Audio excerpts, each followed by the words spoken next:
Hello, I'm Darby McDevitt, narrative director of Assassin Creed Valhalla, and this is an introduction to Norse mythology.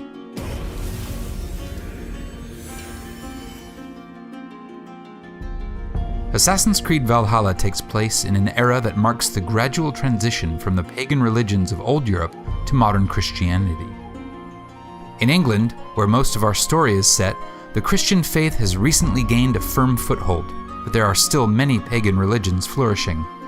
Most notable of these is the pantheon of gods worshipped by the Norse people who lived in the regions we now call Norway, Sweden, and Denmark.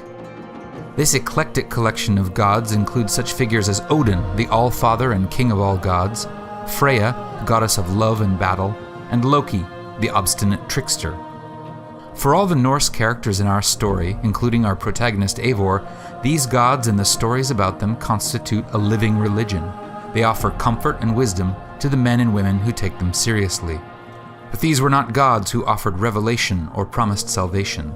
Similar to the Greco-Roman gods, the Norse gods were not paragons of virtue, nor were they beings to which anyone should aspire, for they were as changeable as the seasons and as unpredictable as the weather.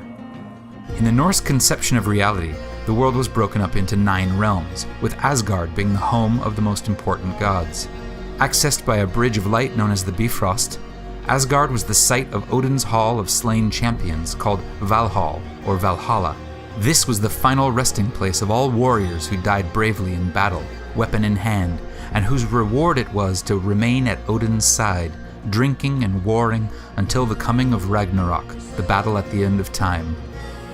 As one might expect from a people who valued courage and honor, the Norse approached their gods somewhat bluntly. They did not pray to them asking for redemption, they bargained with them, making sacrifices for a stroke of good fortune.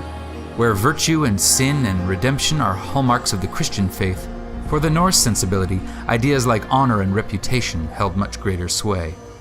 But this does not mean that the Norse religion lacked notions of goodness or ethics.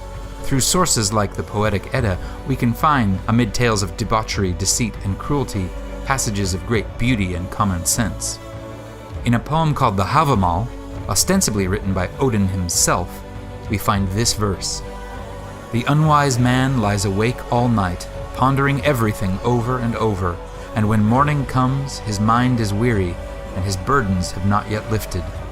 Wise words from the All-Father, so do as he says and stop your worrying. Get a good night's sleep and rise refreshed, for the gates to Valhalla will soon be open.